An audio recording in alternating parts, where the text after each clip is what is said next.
Hello, Renee Flamont here. You guys, a couple of weekends ago, the short clip that I put on over the weekend talked about the love languages, the 5 love languages, and how don't tell them is what the short clip said, but I want to expand on that. You don't want to give the narcissist ammunition to use to ensnare you. I know I'm jumping all over the place. This is where not talking too much in the beginning would really help. I know me. I know for sure. I get nervous when dating, and I'm Miss Chatty chat,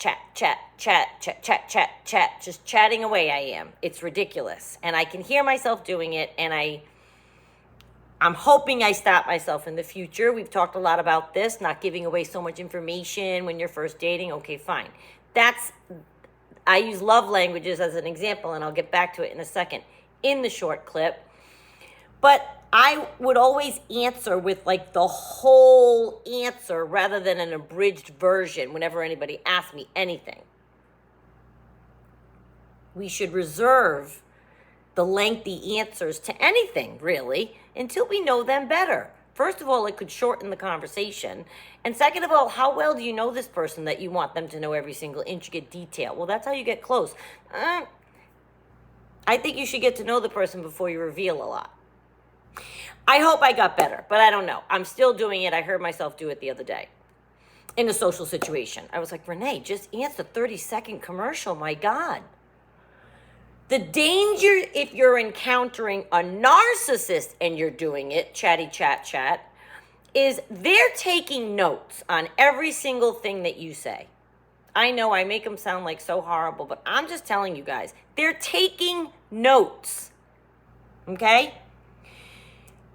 And the short a few weekends ago about the love languages, and I was saying don't tell them, it's like, I can't believe how it just started coming up in the last few years. That I sincerely do wonder, like someone that all guys listen to must have, my pronoun is he for a romantic relationship. You insert your own to make it your own. But somebody that they listen to, a radio DJ, an author of a book, somebody somewhere talked about the love languages. Because all of a sudden, everyone wants to know, what's your love language? It's been like 3 years now. I've been asked this many times by guys. Well, I hesitate to answer, and I've flat out come to where I refuse to answer. And the reason is you don't want to tell them so that they can ignore the other ones. And you don't want to tell them the information so they know, oh, okay, like you're giving them a blueprint to you.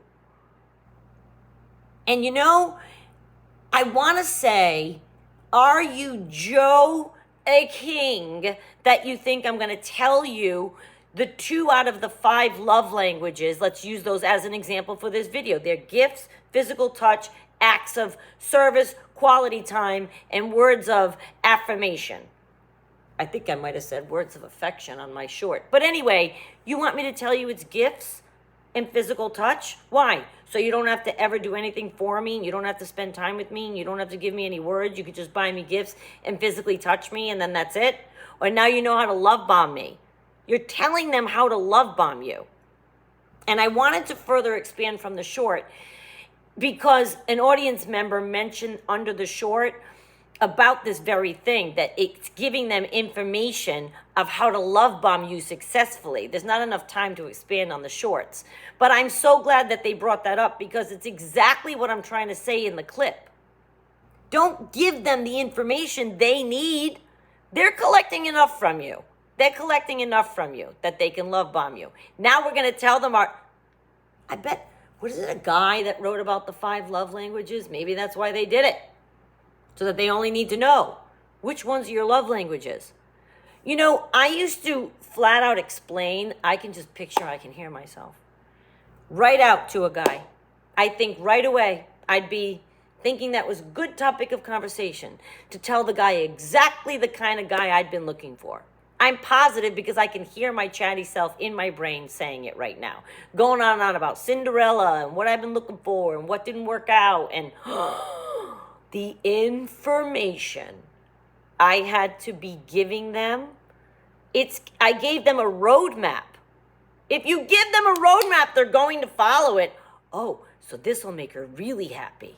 Oh, she said these are her love languages, so this will make her really happy. I don't really need to do any acts of service for her. She didn't mention that. Very independent. She doesn't need me to bring her coffee in the morning. But she seems to like gifts, or she seems to like words of affirmation. I'm positive that I used to say, well, I like communication. I believe in telling each other how you feel. That's essentially saying words of affirmation. You know what I mean? So I was describing that this guy never shut up. Never shut up. Now, what if I never said that? What would he have come up with on his own? What would they come up with on their own if left completely in the dark? If we didn't tell them any answers and we didn't give them any hints, what kind of person would they be? Now it's harder to mirror you. You didn't give them something to look and reflect back and say, oh, okay, shit. It's okay to be to ourselves a little bit, not give them the ammunition to use against us, because that's what you're doing. And I'm not trying to be difficult. I think the 5 love languages, and they were summarized, and it's become a thing to discuss now. That's fine. But like I said in the short clip a couple of weekends ago, I want all of them. I have no problem saying that, because I have no problem balancing all 5 of those in return to someone else. All of them. I don't think any one of those should be ignored for any person in a relationship. Honestly, I think that they're all important, and balance is something that we need. And for me, you want me to tell you which ones are more important to me. That's so telling them where they can slack off. Oh, I said off like a weird person. Slack off, right? That is a weird person. I meant Southern, but that's not weird. You know what I mean? Like off. I don't know why it came out that way with my Northern vowel sounds. I just don't want you to give them any more information. I mean, it sounded weird on me. I don't think Southern people are weird. Now, see, this is where an empath, I'm thinking about that now. Are people going to be insulted because I said it like a weird person?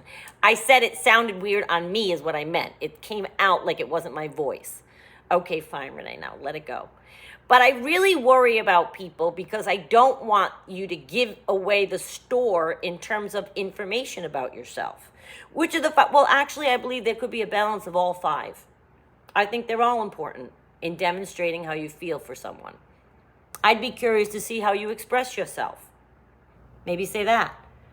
Say, you know what? I'm open to anything. I'm curious to see what, I want to say what you come up with, but you can't say that. But you know what I mean?